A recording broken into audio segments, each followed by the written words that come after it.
Everyone thinks the story of David and Goliath is about a lucky shot. But the real reason David won is so much deeper, and it will shock you. The truth, hidden in the pages of 1 Samuel 17, isn't about a slingshot.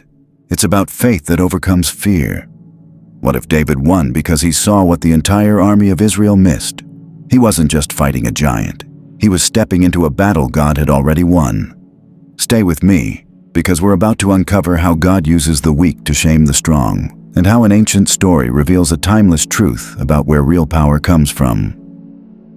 First, let's look at the giant himself.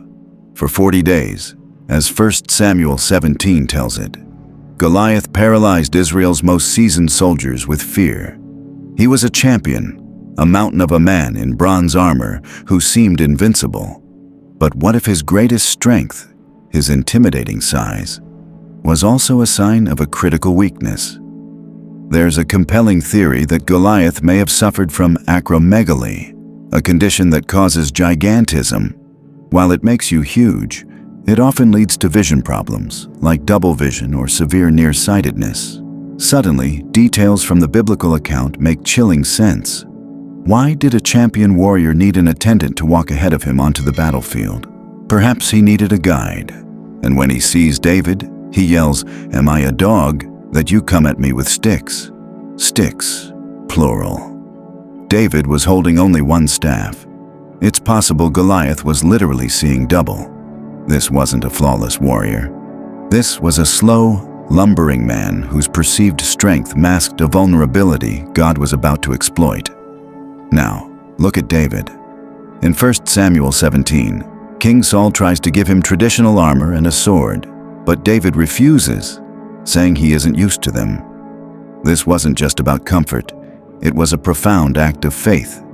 David chose to trust in the skills God had given him as a shepherd, rather than the armor of a king. He was rejecting man's solution to rely entirely on God's power. And his weapon, the sling. Far from a child's toy, the sling was a lethal long-range weapon in ancient warfare.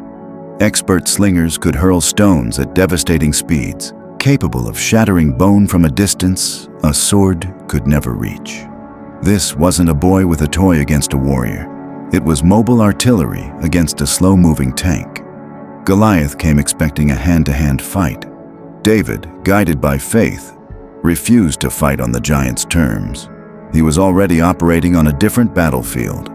The most powerful weapon David carried was his unshakable faith. While the Israelite army saw an unbeatable giant, David saw a man who was defying the living God. His past victories over lions and bears, which he recounts to Saul, weren't just resume builders. They were reminders of God's faithfulness. This was never a physical battle for David. It was a spiritual one. When Goliath mocked him, David didn't just trade insults. He made a declaration of faith that serves as the heart of this entire story. As it says in 1 Samuel 17:45-47, he shouted, "You come against me with sword and spear and javelin, but I come against you in the name of the Lord Almighty, the God of the armies of Israel, whom you have defied.